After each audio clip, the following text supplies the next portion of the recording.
Տիկին Հունանյան, ամբյոնի մոտ ինձ ստիպել եք մոտենալ, բացառապես դուք, ձեր հայտարարությունները ավելի ճիշտ, հիմա պարզաբանեմ ինչու։ Գիտեք չէ՞ հայտնի արտահայտությունը, որ ասում է,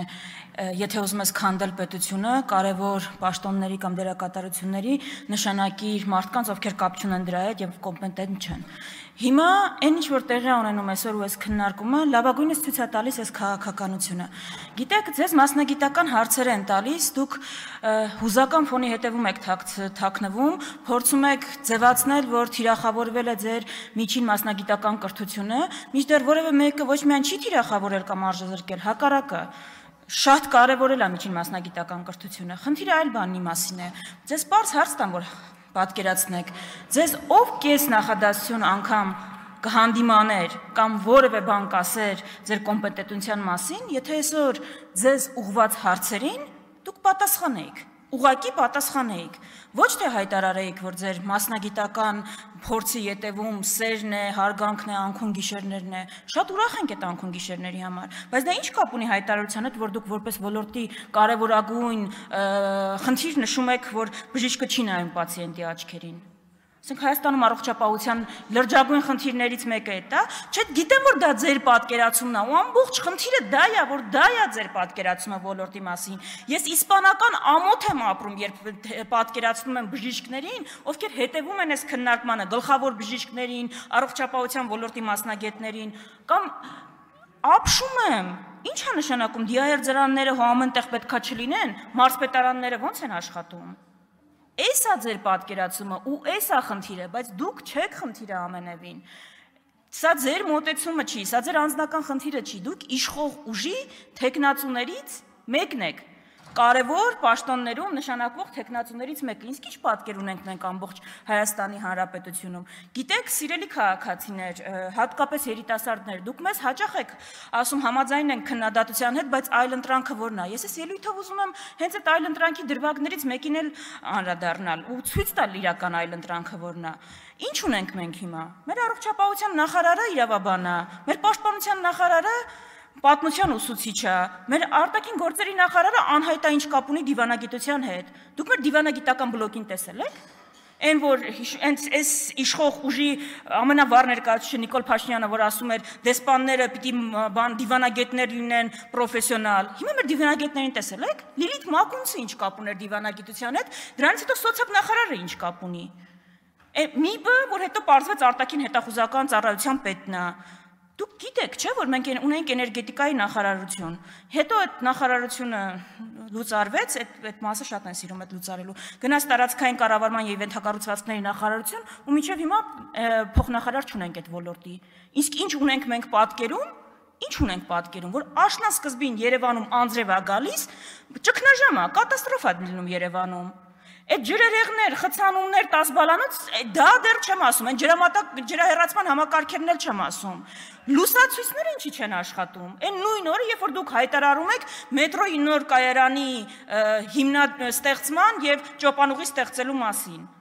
Այսինքն կլինի տարական հարցերը լուծեք, հետո ճոպանուղի ստեղծեք, հետո 4-րդ հանրապետություն ստեղծեք։ Այն հեռուստացույցների գործարանից ինչ կա։ Հիմա սիրելի հայրենակիցներ, որ հարցնում եք այլընտրանքը որն է, այլընտրանքը սկսվում է, խնդիրը որն է,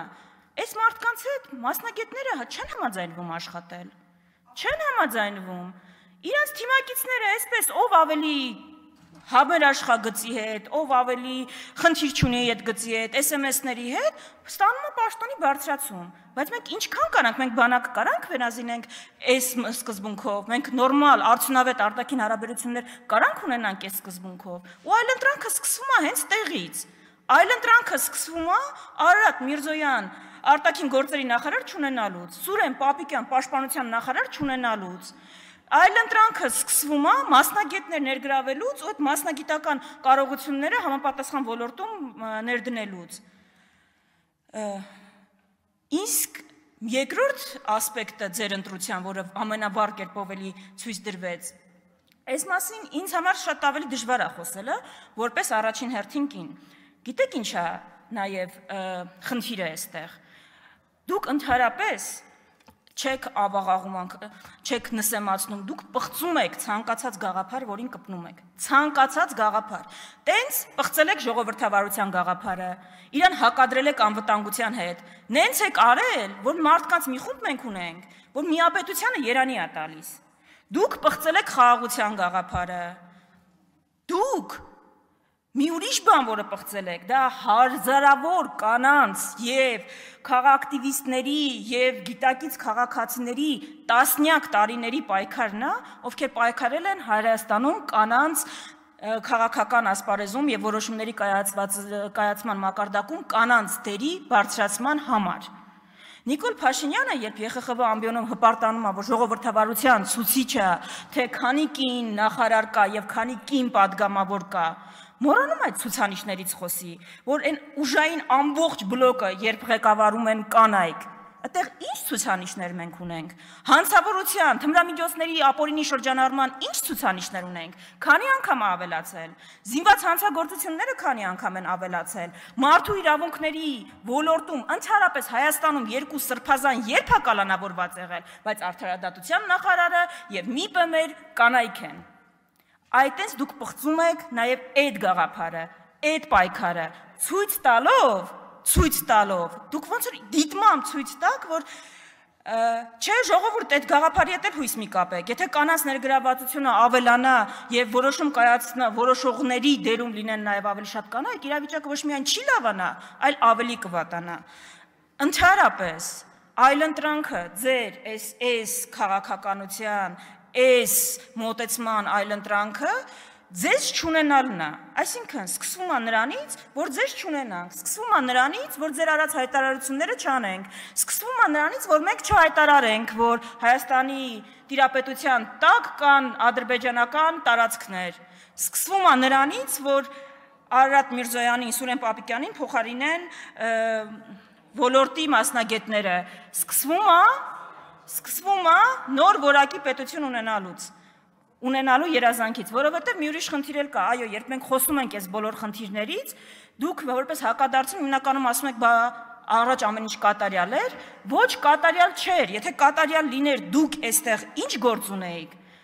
բայց մեր ընտրությունը